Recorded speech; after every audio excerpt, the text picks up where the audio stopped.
All right, so let's say you're setting up an event or a coaching event where weekly you're having emails that you want to go out before the event and just the reminders. This is one way to do it. There are multiple ways, but let's set up an event called weekly coaching, something like that.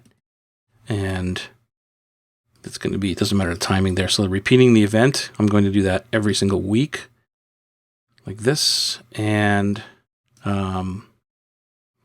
this one here, the event, I'll say it's going to be on Wednesday. And what I'm going to do is event can be repeated as often as every 15 minutes up to a year. I want it to be once every week. And we're going to add the email, and this is going to be before the event. And let's say you want it at 3 days before the event. And you put in, simple coaching call coming up Wednesday, and I'll tell you why I'm not putting a date in there. Wednesday, reminder about our coaching on Wednesday,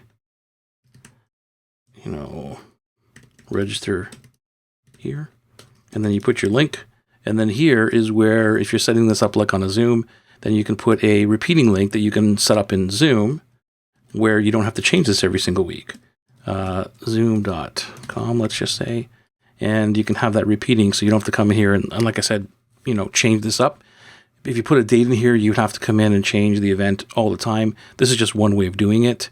So let's just save that. And then you do the same thing for the email that you want to go out 1 hour before the event. So 1 hour here, and put that as hour.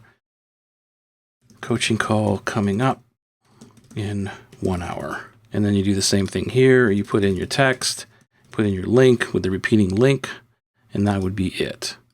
And you have simply set up your event. So now that every time you have your registration, your opt-in page, landing page, whatever it is that you want, you would connect it to this event, and then everyone would get these emails weekly, and you don't have to touch them.